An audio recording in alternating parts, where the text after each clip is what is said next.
Fabrice Koziak, 53 ans et une trentaine d'années de bénévolat pour son sport, le tennis de table. Il souhaite aujourd'hui s'exprimer sur différentes casquettes qu'il a eu l'occasion de porter ces dernières années. Et c'est à l'occasion d'une séance d'entraînement hebdomadaire avec Fabien Lamiro, médaillé d'or aux derniers Jeux paralympiques, que Fabrice s'est confié, en toute sincérité. Bonsoir Fabrice. Salut Alexis. Tu m'as sollicité il y a quelques semaines pour aborder plusieurs points. Exact. Donc je voulais aborder 3 points. Le club d'Issy-les-Moulineaux, puisqu'il y a une page qui s'est tournée un petit peu et qu'il y a beaucoup de gens qui posent des questions ou qui parlent du club d'Issy-les-Moulineaux, donc je voulais faire quelques petites mises au point. Ensuite, je voulais parler aussi de la vie fédérale, mes 4 années passées au comité directeur de la fédération. Parce qu'il y a eu des choses de faites et puis il y a des dossiers encore en suspens. Des tas de gens s'interrogent et me posent toujours des questions sur la vie fédérale alors que j'y suis plus vraiment. Et un 3e point qui devrait être mon avenir dans le ping en fait, c'est le handisport. Voilà.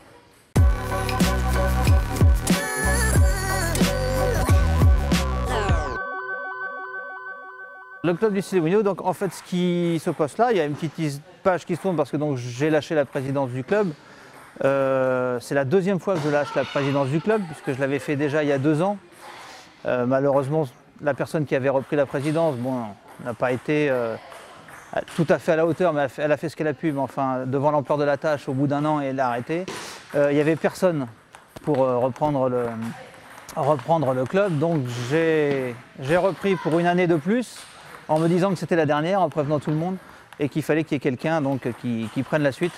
Alors miracle, on a quelques jeunes bénévoles au club qui sont rentrés au comité directeur. Donc le comité directeur est assez jeune, assez neuf. Et on a un nouveau président qui est très motivé, Adrien, et qui est très présent, qui est sur le terrain. Donc de ce côté-là, je suis assez serein. Maintenant, le club d'Issy-les-Moulineaux, tout le monde dit que c'est un grand club avec beaucoup de moyens. Et donc là, j'aurais tendance à dire que c'est un grand club certes, mais les moyens sont en baisse. Donc ça va être très difficile dans l'avenir quand même, puisque le club a perdu 20% de subvention en 2 ans, 50 000 € quasiment. Donc c'est difficile. C'est difficile d'avoir 2 équipes pro quand même, toujours. Le club d'Issy-les-Moulineaux, c'est le club qui est depuis le plus longtemps en pro, 20 ans. Et donc maintenant le format du club, c'est pro B garçon, pro B fille pour le moment. Ça paraît difficile de faire mieux et c'est de plus en plus dur chaque année puisque donc, comme je l'ai dit tout à l'heure, on perd de l'argent tous les ans. Malgré tout, on a augmenté de 20% nos licenciés, donc c'est quand même un club qui marche bien. Beaucoup de jeunes, l'école de jeunes gagne régulièrement le critérium départemental, là, Bernard Jeu, régional aussi. On a beaucoup de jeunes au niveau national et au championnat de France. À chaque fois, on a à peu près 12-13 jeunes qui sont qualifiés dans les différents championnats de France.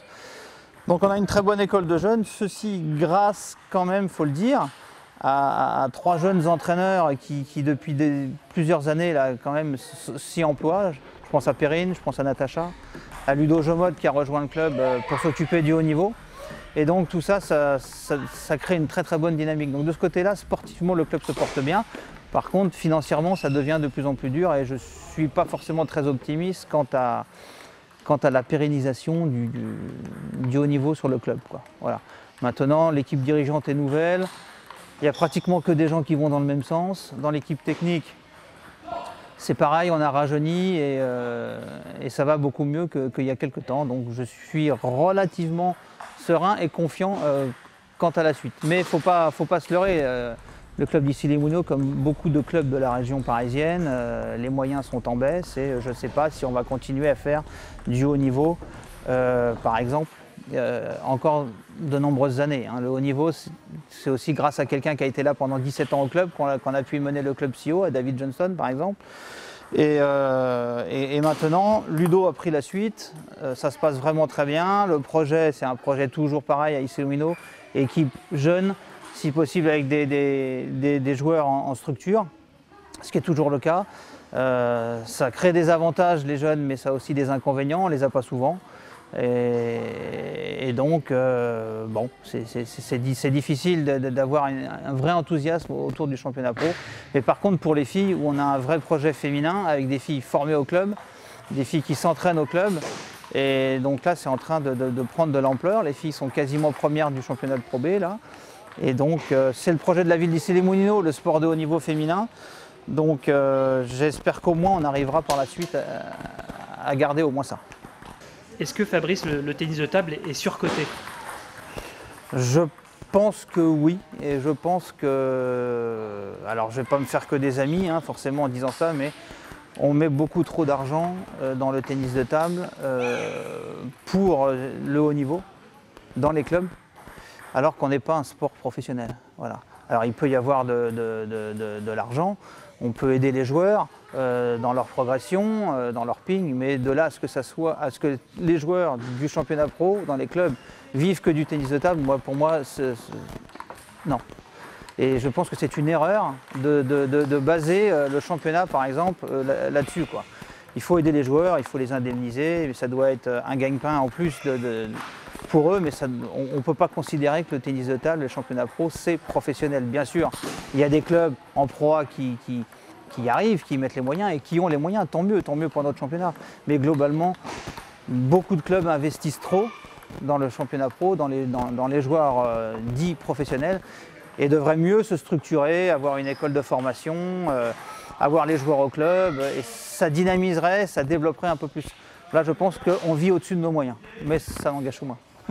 Les emplois sont pérennes?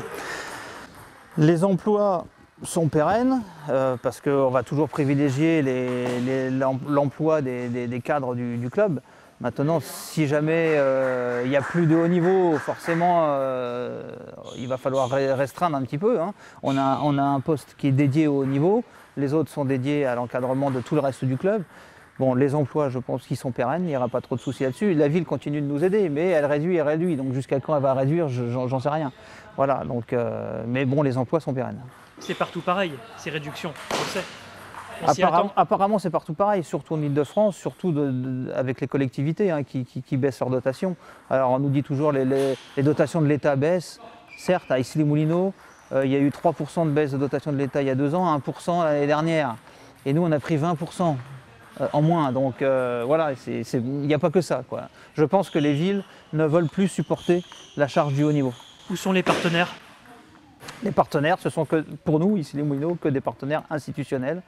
Voilà, la ville, le conseil général, et c'est tout. Les partenaires privés, on avait 3 à 5 000 euros de partenaires privés, il n'y en a plus.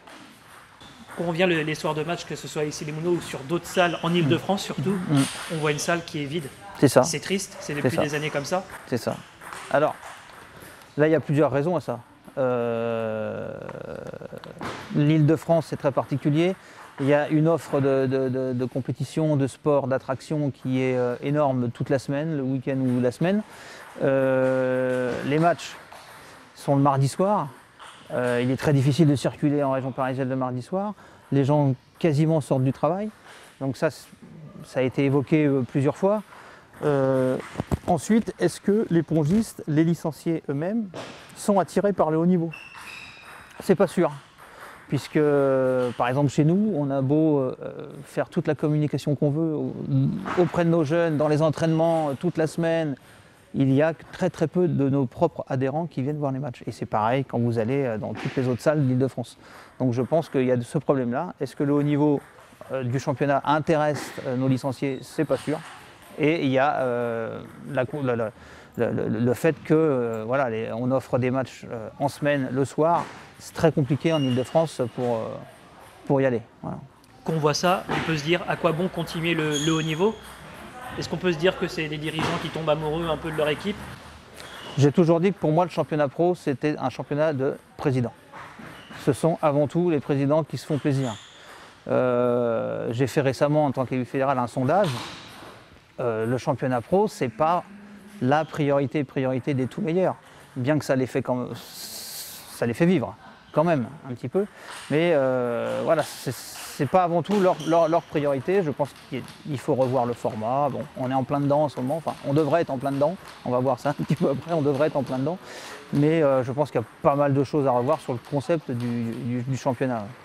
Et cette fusion avec le club de Boulogne-Billancourt, on en a aussi entendu parler avec la fusion des villes. Qu'en est-il du club? On est pas très loin du club de Boulogne-Billancourt. Tout à fait, tout à fait.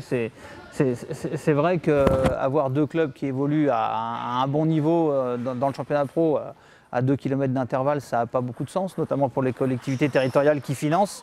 Pourquoi financer deux clubs? Voilà. De toute façon, le vœu des deux communes, c'est de se rapprocher. D'ici 2020, je pense qu'inévitablement, ici, les Moulineaux et Boulogne, administrativement parlant, seront ensemble. Maintenant, on a essayé avec le club de Boulogne. Il y avait des volontés, il y avait aussi des avis contraires, donc les choses ne se sont pas faites.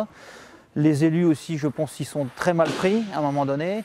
Et j'ai pas l'impression, moi, que ça se fera. Alors, si ça doit se faire, ça ne peut être que de la volonté ferme des politiques, ce qui n'a pas été tout à fait le cas. Et voilà, dans chacun des clubs, on a ses envies, son historique. Tout le monde dit oui, ça serait bien, mais en pratique, ça me paraît difficile.